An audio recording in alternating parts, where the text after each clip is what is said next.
Hello and welcome back to my nature tutorial series. Today, we'll be learning all about rocks. And if you weren't here for yesterday's tutorial, this is a 9-episode series that we will learn all about nature and create some awesome rooms. Let's get started. Today's lesson is about creating some low ink rocks by using tubes/diamonds and manipulating their settings. Now, open your palette and click the gear on the top right of your screen. You will see all of these settings, but specifically for this tutorial, we will have fixed tube width checked off and smooth tubes checked on. Then we'll change our tube size to 8 centimeters. To start, we'll change our facets to 6. If you head back to your Maker Pen settings and go to the second page, there will be an option called Tube Facets. Change that to 6 facets. Once you've finished that, go over to your height ratio.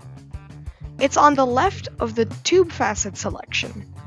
Change that to 75%. Now, once you've finished that, move on to changing your color palette. Now, make your color any shade of gray.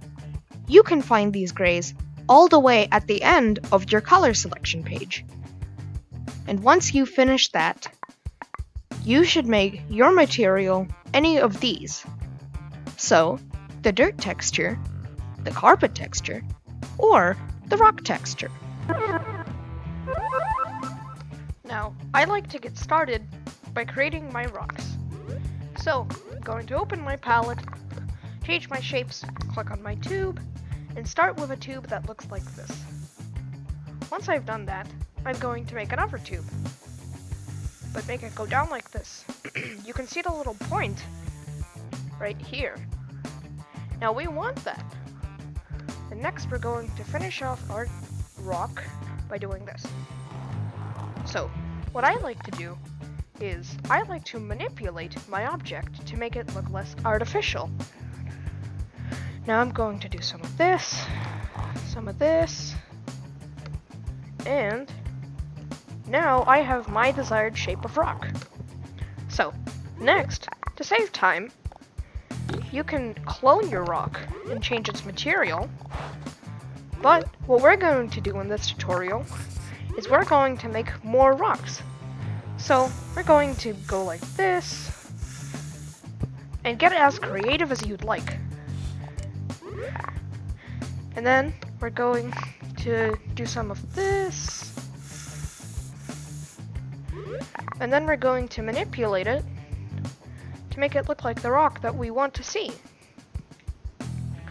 So I'm going to do this, and now we have 3 different rocks for us to use. So I'm going to make a little rock Serenity, which I'm going to be able to step on. So I start with making something like this by scaling my rock, and then I do the same with this.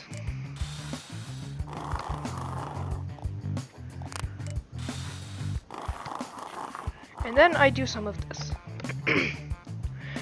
Now, what I like to do to make it better is if I edit my shapes, I click Configure, and then I use my trigger to tap on one of the shapes, and I change the size of the texture settings.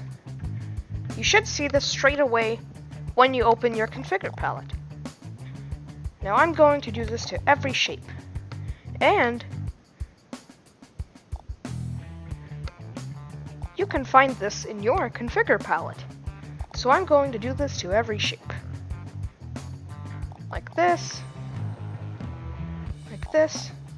and like this. But if you'd like to change the material a little bit further, you can change the offsets by X, Y, and Z. So I'm going to change the offset like this, and maybe even like this. So,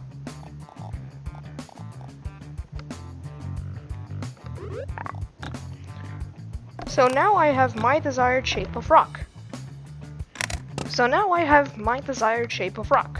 And what I'm going to do is I'm going to edit it once again. Click select my rocks, and clone them. Like this. Now, we have a pretty nice rock, I'd say.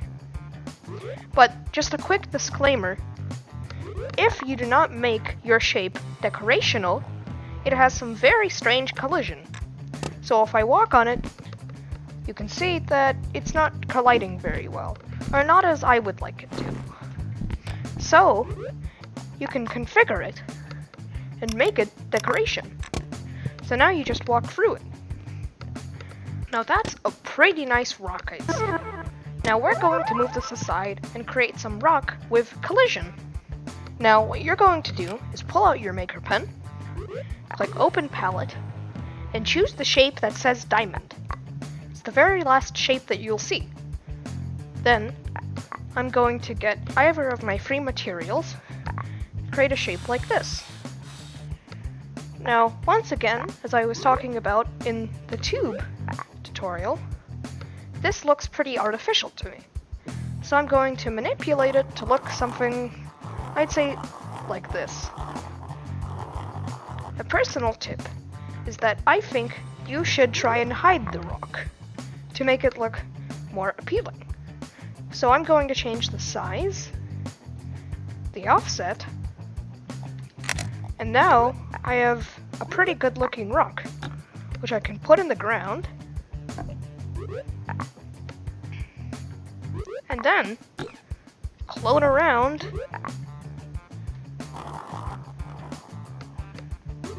to make some rocks, and then I'm going to clone them around and make some collidable rocks.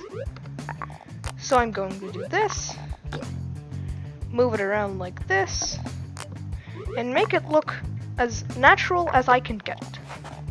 So then I'm going to change the materials on some of these, going to change the offset, and now we have rocks that you can actually walk on. Now, I hope this tutorial helped you to achieve some great looking rocks. If you want to see more, turn on post notifications and leave a comment. Now, I hope to see you in the third episode.